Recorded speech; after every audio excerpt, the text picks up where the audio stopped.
저는 어제 봤는데 일단 22일이라고 보기는 했어요. 뭐 제약회사들이랑도 연관해서 얘기가 있었을 수도 있을 것 같고, 슬로건을 또 마하라는 다시 미국을 건강하게 만들자는 그런 슬로건 때문에 또 너무 다국적 제약회사들이 미국에 약 비싸게 파는 거 아니야, 뭐 이런 걸로 또 이제 쪼는 거 같고, 요새 또 그거 말고도 막 다른 나라들이랑 이제 관세 다툼도 있고 하잖아요. 시비 아닌 시비 걸고 뭐 여기저기 싸워가지고 우리한테 좀 좋으면 가져오면은 뭐 그런 게 좋을 수도 있을 텐데, 일단은 여기저기 싸우고 있는 것 같아요.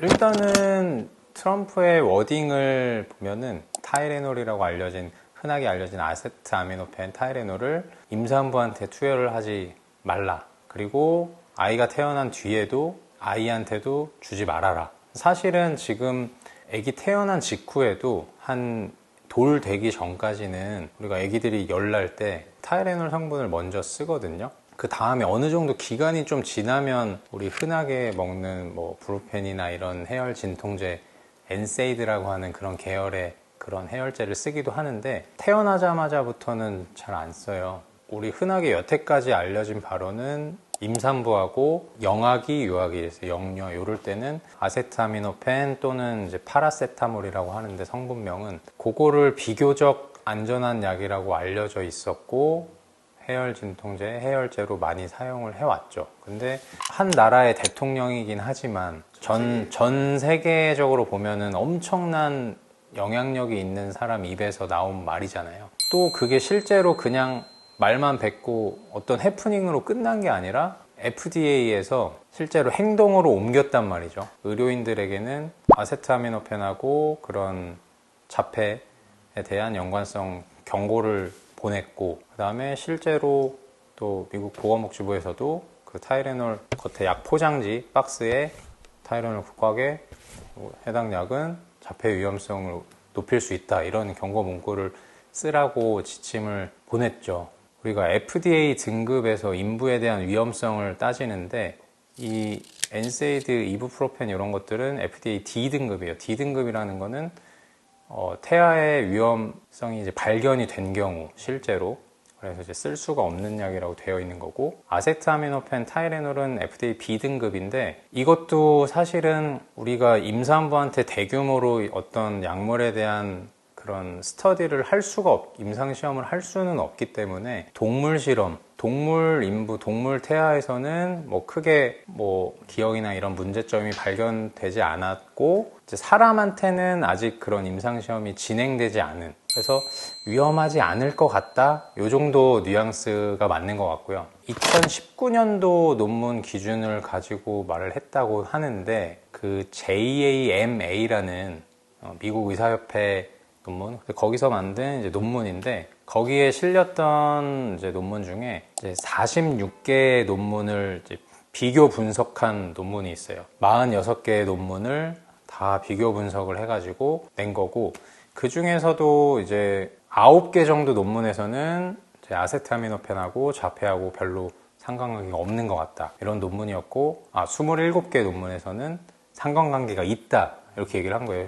상대적으로는 조금 더 많은 숫자잖아요. 그래서 그걸 기반으로 타이레놀을 먹으면 자폐 위험성이 올라간다, 이렇게 얘기를 한 거고요. 스웨덴에서 약 250만 명 정도 태어난 아기들 데리고 이제 대규모 스터디가 된 거죠. 근데 거기에서도 타이레놀, 계속 상품명을 얘기하니까 좀 그런데, 아세트아미노펜하고 자폐하고 이제 연관성이 있어 보이는 그런 데이터들이 보였는데, 문제가 뭐냐면, 우리는 이게 타이레놀이랑 인과관계가 있다고 결론을 내려면 여기에 영향을 끼칠 수 있는 요소들이 최대한 많이 제거가 돼야 되거든요. 근데 우리 여태까지 흔하게 알려진 뭐 자폐, 뭐 인지장애, 지적장애, 그 다음에 뭐 ADHD, 이런 이제 유전이 연관될 수 있는 이런 질환들에서 어쨌든 유전성의 개입을 최대한 줄여줘야 되는데, 그게 이제 형제자매 컨트롤이라는 거예요. 뭐냐면 형제자매 간의 그런 임상시험을 해본 거죠.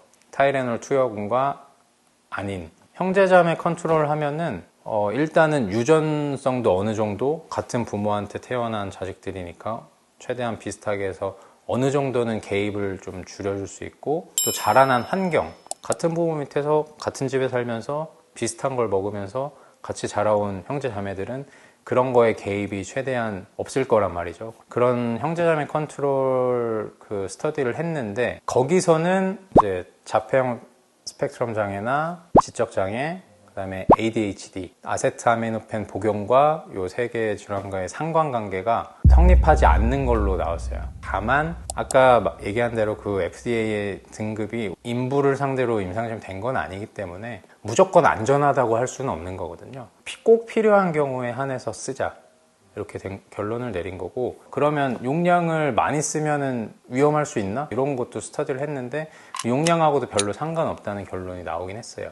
약의 안전성이 100% 확보되지 않았다고 해서 그러면 약을 안 쓰고 그냥 좋아질 때까지 기다리는 게 맞는 거냐? 그렇지가 않아요. 이게 39도 이상 고열이 계속되면은 어떤 선천 기형들, 뭐 신경관 결손이나 구개열이나 뭐 심장 기형들 이런 것도 올라갈 수 있다는 데이터가 있기 때문에, 또 산모 자체로도 뭐 태아 기형과 별개로도 산모 자체로도 고열이 계속 지속되면은 건강에 위협이 될 수 있거든요. 그래서 그 열을 줄여주는 것도 굉장히 중요해요. 최초에 이런 트럼프 대통령 발언에 또 기초가 된 게 2000년대 들어오면서 약 20년 동안 미국에서 자폐형 스펙트럼 장애 진단이 약 4배 정도 이렇게 크게 막 증가를 하고 있는데, 그게 요 약 때문이 아니냐 이렇게 얘기를 하고 있지만 사실은 우리가 진단 기준이라는 것도 계속 달라지고 있고, 그 진단 기준을 조금 폭넓게 잡으면 진단되는 자폐형 스펙트럼 장애 환자들이 많아지는 거고요. 여러 가지 환경적인 요인도 많이 작용을 했으니까 그거를 다 타이레놀 때문으로 돌리긴 어렵지 않나, 이런 게 사실 많은 의사들의 의견이기는. 그렇죠. 지금 이제 보건복지부 장관이 그 로버트 케네디 주니어 보건복지부 장관인데, 뭐 사실 없는 얘기를 한 건 아니에요.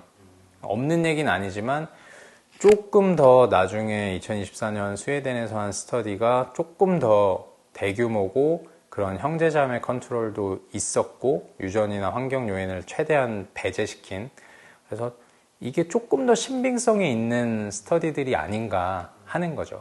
결국에는 이게 다 없던 일로 해프닝으로 그냥 그래 맞아 괜찮은 것 같아, 의사들도 뭐 너네 여태까지 해왔던 것처럼 뭐 필요할 때 처방을 해라, 이렇게 그냥 원래대로 되돌아와서 해프닝으로 끝난다고 해도 말이 내뱉어졌고 이게 이슈가 된 순간 비의료인의 입장에서 뭐 보면은 안전한 거 맞아?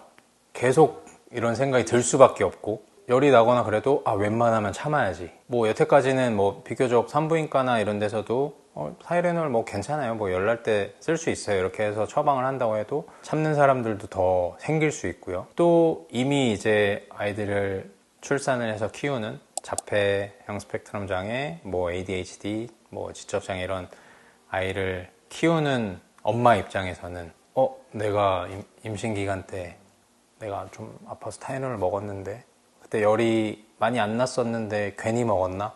그런 자책하는 일이 엄청 생길 것 같거든요. 그러니까 사실 요것만 생각해도 저는 개인적으로 마음이 아프죠. 파장이 엄청 큰 일인데 주의해서 좀 했었어야 되는 게 아닌가, 그런 생각이 좀 들어요. 그래서 이게 사실 없던 해프닝으로 다 끝나도 걱정이에요. 어쨌든 그런 위험도가 크게 있다고 증명이 된 약은 아니었고, 여태까지도 처방을 잘 해왔고 실제로 그런 문제들이 뭐 크게 발견되거나 뭐 이런 약이 아니어서 비교적 안전한 약으로 써왔던 거고, 또 대체할 약이 없고 현재는 또 열 자체를, 고열 자체를 방치하는 것 자체가 또 다른 선천기형 위험을 야기하고 할 수 있으니 요거를 뭐 미련하게 무조건 참는 게 좋은 게 아니고 필요할 때는 필요한 용량만큼 써야 되는 게 맞는 거고, 또 그거를 해당 주치의와 잘 상의를 해서 좀 처방받고 결정을 하는 게 좋을 것 같아요. 결론은 이제 아까도 잠깐 말씀드렸지만 우리 산모분들, 또 이미 아이를 낳아서 아픈 아이를 키우고 있는 엄마들 너무 자책하지 말고, 산모분들은 너무 불안하지 말고 참으려 하지 마시라, 너무 걱정하지 말고 해당 주치의 말을 믿고 따르시면 좋겠다, 이렇게 말씀드리고 싶습니다.